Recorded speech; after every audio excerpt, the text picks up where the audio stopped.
మొన్న జరిగిన గ్రామ పంచాయతీ ఎలక్షన్స్‌లో బీజేపీ బలపరిచిన అభ్యర్థులు 699 మంది బీజేపీ జెండా ఎగురవేశారు. గతంతో కంపేర్ చేస్తే బీజేపీకి కేవలం 2019 163 స్థానాలే వచ్చినాయి సర్పంచ్‌గా. కానీ ఇప్పుడు 699 మంది సర్పంచులుగా, 1200 మంది ఉప సర్పంచులుగా, 10,000కు పైగా వార్డు మెంబర్‌గా గెలిచారు.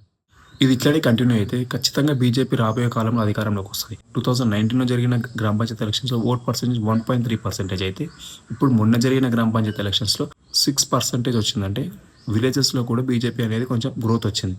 ఇప్పుడు లాస్ట్ టైమ్‌లో జరిగిన అసెంబ్లీ ఎలక్షన్స్ 2023లో 26% అయితే ఇప్పుడు రాబోయే 2028లో ఎలక్షన్స్ వస్తే మాత్రం బీజేపీకి అది డబుల్ అవుతే మాత్రం ఖచ్చితంగా బీజేపీ అధికారంలోకి వస్తదన్న నమ్మకం మాకుంది. నెక్స్ట్ రానున్న ఎంపీటీసీ, జెడ్పీటీసీ ఎలక్షన్స్‌లో కూడా బీజేపీ ఇదే వేవ్ కంటిన్యూ చేస్తే ఖచ్చితంగా బీజేపీకి ఎక్కువ సీట్స్ వస్తాయి.